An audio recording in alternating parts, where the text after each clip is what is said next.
Olá, estou de volta. Uma alegria estar aqui novamente com você. E hoje eu vim contar como eu conheci Edith Stein.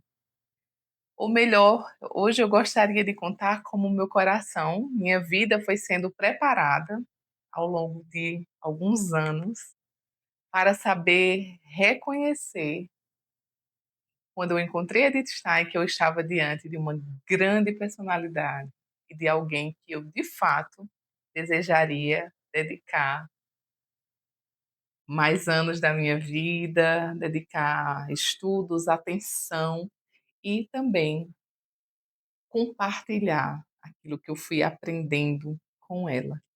Tem um livro muito bonito chamado Um Trem que Passa, que vai narrando histórias de várias pessoas que ao longo de sua vida tiveram essa experiência, né, de um trem que passou na sua vida. O autor, José Maria Rodrigues Ramos, ele defende que ao longo da nossa vida um trem ou alguns trens passam, né? E é necessário a gente saber reconhecer quando é hora de embarcar naquele trem ou simplesmente deixar ir. Edith Stein foi uma dessas pessoas que passou na minha vida e que eu não quis deixar partir sem que eu embarcasse. Embarquei nesse trem tem pelo menos 15 anos, há pelo menos 15 anos, e estou muito feliz com ele, desejo seguir aí por muitos anos mais. Eu gostaria de partilhar com você um pouco desse itinerário, né, que me levou, que me leva a descobrir, desbravar a cada dia a vida, a obra desta grande intelectual, desta grande santa e futura doutora da igreja, por que não? Não sei se quando você assistir a este vídeo, ela já não terá sido declarada doutora da igreja, mas nesse momento que eu gravo esse vídeo, tem um processo em andamento é, para que ela seja doutora da igreja. Mas, então é isso, eu queria contar, né, partilhar com você um pouco do meu itinerário. Terminei o a minha faculdade em pedagogia no ano 2000. Tá? Tem um vídeo que eu conto sobre isso, um pouco da minha trajetória acadêmica. E eu terminei em 2000. Sou natural de Campina Grande, Paraíba. Moro aqui em São Paulo já há 20 anos. Mas nesse período eu terminei lá em Campina Grande, pedagogia, e já tinha o desejo de seguir carreira acadêmica, desejava fazer mestrado, doutorado. Na minha cidade, Campina Grande, não tinha mestrado, mas eu me inscrevi como aluna especial em um curso lá em João Pessoa, como aluna especial do mestrado em educação popular. Era o único programa que tinha lá em João Pessoa na época. O ano era 2001. Hoje em Campina Grande já existe, né, mestrado em educação, mas na época não tinha. E eu comecei, né, a fazer, tinha um orientador já em andamento. E eu quero já adiantar aqui que essa nossa conversa aqui vai ter alguns momentos, eu vou partilhar com vocês algumas experiências um tanto místicas. Eu não sei se você acredita, se você gosta que eu conte esses tipos de coisas, assim, dessas experiências é, de oração, é, mas eu sei contar a minha história dessa forma. Eu poderia simplesmente passar contar e pular esses fatos, mas como eu me decidi a contar aqui um pouco dessa história, a minha trajetória até Edith Stein, eu tive pelo menos dois momentos fortes em que eu senti que foi de fato um momento de uma intervenção de Deus. E um desses se deu em 2001, quando eu estava animadamente, assim, esperançosamente, já com uma aluna especial, já com um orientador em andamento e pretendia iniciar mestrado no ano seguinte. E eu participava, já tinha uma vida de igreja, né, sou católica, filha de mãe católica, pai espírita, porém eu segui na vida como, eh, na fé católica. E no momento de oração, me caiu nas mãos, né, o livro de São Paulo aos Coríntios, 1 Coríntios. E teve um versículo que me tocou de forma muito particular. Eu não sei se eu já tinha lido esse versículo alguma vez na Bíblia, mas naquele dia, aquele versículo me tocou de forma muito particular. O versículo dizia assim: Se é somente para esta vida que tendes colocado a vossa esperança em Jesus Cristo, sois de todos os homens os mais dignos de lástima. Essa é a tradução da Bíblia da Ave Maria, a que eu tinha na época, né. A tradução da Bíblia de Jerusalém, a a tradução diz que sois os mais dignos de compaixão, se é somente para esta vida que tendes colocado a vossa esperança em Jesus Cristo. E eu me vi, naquele momento, né, com toda a minha vida, eh, sendo passada ali diante dos meus olhos, e eu fui me dando conta que toda a minha esperança estava realmente se dando para esta vida.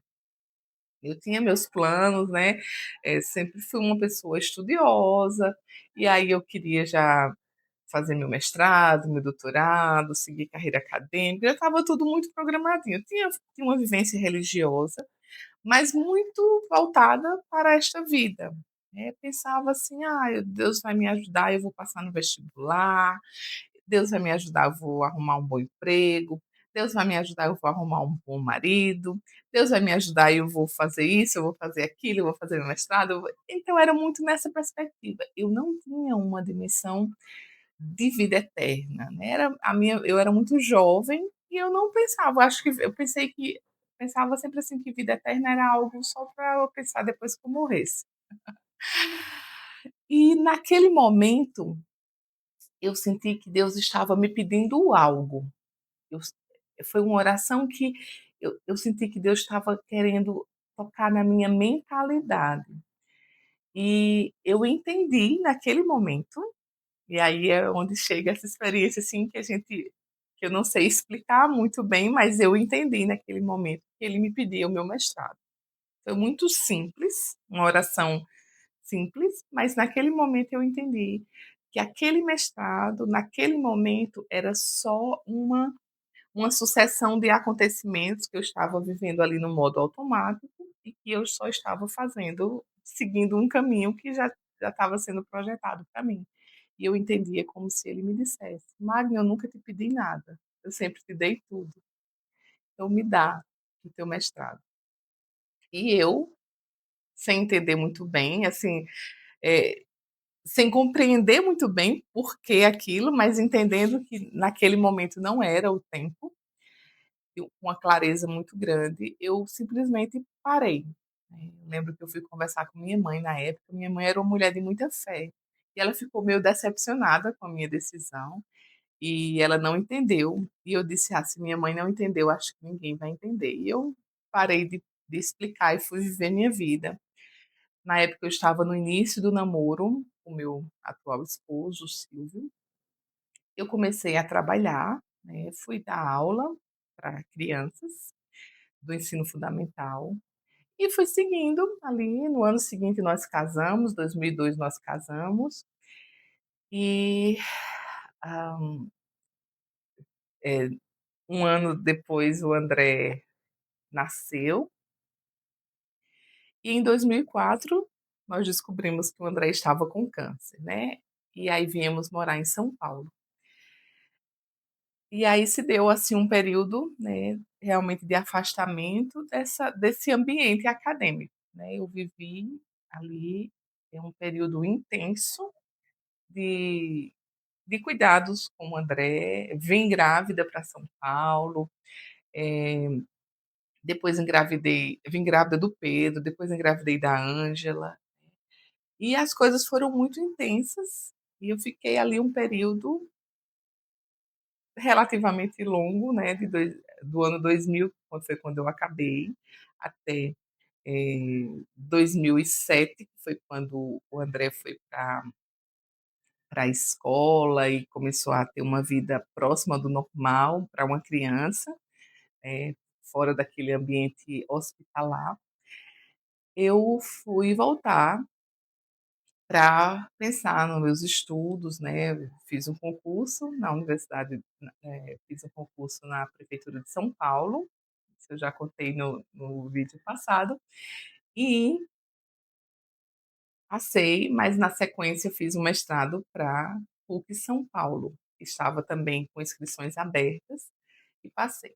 Durante todo o período que eu estudei, né, o mestrado, eu eu eu acabei fazendo em 1 ano e meio, ah, eu estudei sobre a reinserção escolar de sobreviventes do câncer infantil. Então, era esse, tratei isso numa perspectiva de educação inclusiva, sobre o retorno dessas crianças que saíam de suas casas, saíam de suas cidades. Aqui em São Paulo é um centro muito grande, acho que talvez o maior do país, eh, de tratamento do câncer, adulto, infantil, né? Mas ali no Hospital AC Camargo, onde o André foi tratado, tinha muitas crianças, era um centro de muita referência no tratamento do câncer infantil, e vinham crianças do Brasil inteiro. E tinha a realidade das classes hospitalares, e eu me interessei por aquele tema depois que tudo acabou. Eu comecei a estudar um pouco sobre essa temática, a questão da educação inclusiva, né, e fiz o mestrado pensando nisso. E pensava em continuar o doutorado na mesma linha, no mesmo tema, né, me inscrevi no doutorado dando prosseguimento a esse tema. Quando em 2010 eu recebi um convite, eh, que me chegou por meio do Núcleo Fé e Cultura da PUC São Paulo, onde eu estava cursando o meu doutorado, para participar de um encontro na Unifesp com a professora Ângela Lisbelo, que era uma doutora em filosofia, da Faculdade Lateranense de Roma, e eu fui por pura curiosidade, né, eu fiquei interessada em saber o que era que fazia com que uma pessoa viesse de Roma dar um curso de 3 dias numa universidade federal sobre uma santa. Eu já tinha essa referência, a única referência que eu tinha era essa. Edith Stein era uma judia que se converteu ao catolicismo, se tornou carmelita, e que era uma santa recente da Igreja Católica, que era do mundo intelectual. Era uma santa acadêmica, né, uma santa intelectual. Era isso que eu sabia, e eu fiquei super curiosa, eu disse: "Meu Deus, quem é essa mulher?", né. E eu fui por pura curiosidade, mas como eu disse, estava estudando outras coisas, né, não estava nem ligada com a filosofia, então foi o departamento de filosofia que trouxe a professora Ângela, por meio do professor Juvenal Saviano, e eu fui. O encontro aconteceu nos dias 29 e 30 de setembro de 2010 e 1º de outubro.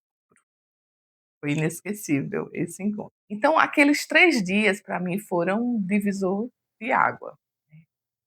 Eu me dei com Vi pela primeira vez ali naquela professora, a professora Ângela Lisbelo, uma mulher altamente inteligente, assim, muito culta, com aquele perfil de mulher europeia, né, com aqueles taillos, assim, bonito, muito segura, já uma mulher já idosa, mas muito lúcida, e sendo traduzida pela irmã Jacinta Turolo Garcia. Aqueles 3 dias foram uma imersão, assim, na antropologia de Edith Stein, na visão dela do ser humano, na fenomenologia de Edmundo Husserl. Aquele universo absolutamente novo para mim, muito novo. Mas, ao olhar para aquilo, eu disse: "Meu Deus, que visão integral é essa do ser humano, né, que visão completa, que coisa bela". Eu fiquei impressionada e eu percebi que ali tinha algo que eu precisava conhecer mais, que eu desejava aprofundar mais. Eu lembro que no dia 1º de outubro, eu saí de lá um tanto mexida, assim, achando tudo muito interessante, mas ao mesmo tempo tudo muito distante, assim, e eu fui para a missa, era a missa de Santa Teresinha naquele dia, Santa Teresinha do Menino Jesus. Agora entra um outro momento, uma outra intervenção, né, como eu disse, foram 2 momentos, um lá no início que eu comecei a fazer meu mestrado, e eu senti que Deus me pedia, e depois, né, eu voltei para a universidade, fiz meu mestrado, já estava muito feliz fazendo meu doutorado, e aí chegou um outro momento, quando eu estava na hora da do ofertório, eu senti que Deus novamente me pedia o meu doutorado. E foi muito forte, assim, de repente eu me vi de volta a 2001, aquela mesma experiência, assim, de algo que eu precisava novamente abrir mão. Era como um movimento, assim, de desprendimento. E eu, perguntei assim: "Mas Senhor, de novo? Parar meu doutorado?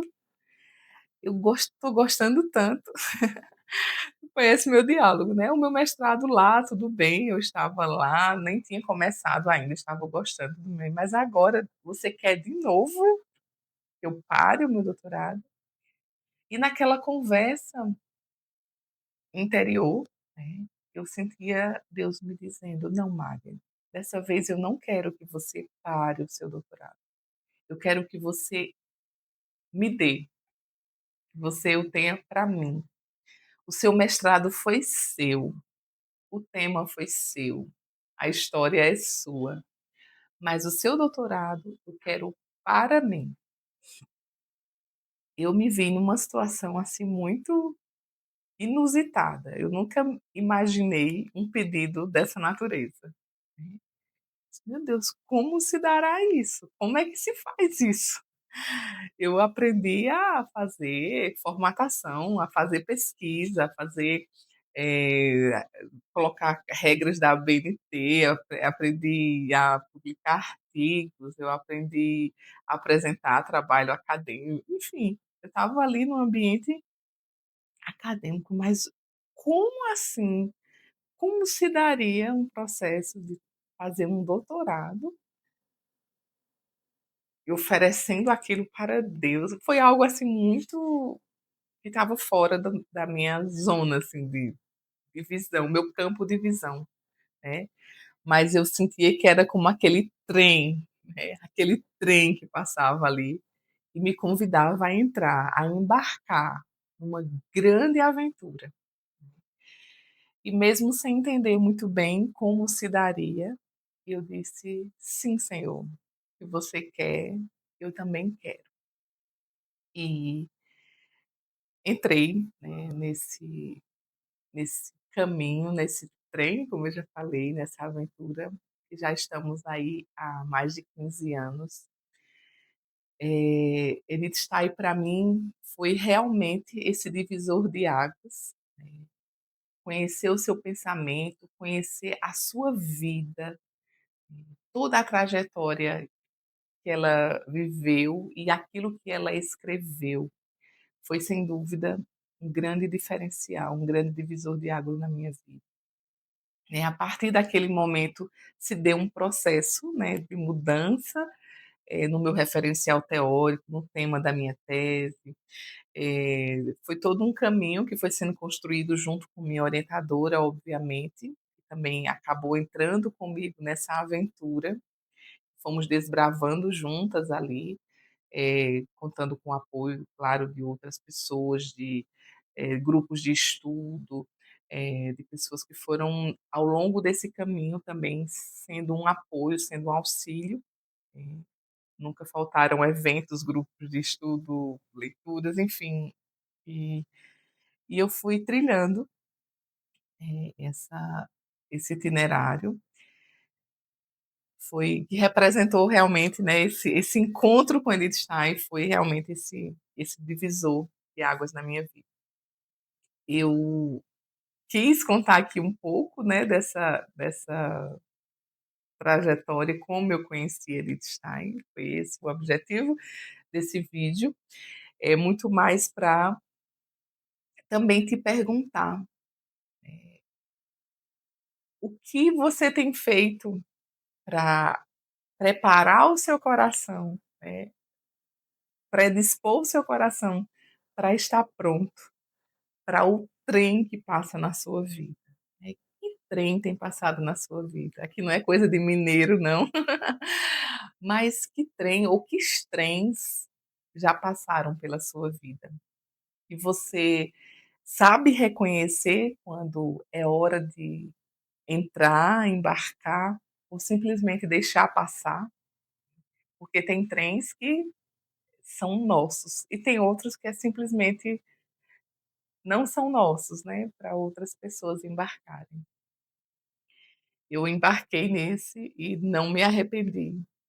Talvez, quem sabe você vai ser um dos que vão embarcar conosco para conhecer mais, aprofundar. Quem sabe Edith Stein, né, a vida, a obra de Edith Stein, será um trem que passará, está passando pela sua vida, te convidando também a embarcar e a aprofundar, para que você encontre um sentido mais profundo para a sua vida profissional, sobretudo como educador, como psicólogo, como teólogo, como sacerdote, como pai, como mãe de família.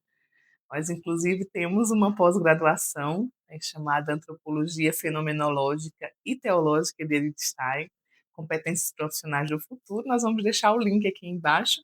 Caso você queira conhecer, é só clicar e juntar-se a nós. Se ainda não é seu momento, não se preocupe, não se preocupe. Continue por aqui, curta esse vídeo, compartilhe se você acha que alguém precisa conhecer um pouco dessa história, quem sabe embarcar nesse trem também conosco. Eu te espero no próximo vídeo. Até mais.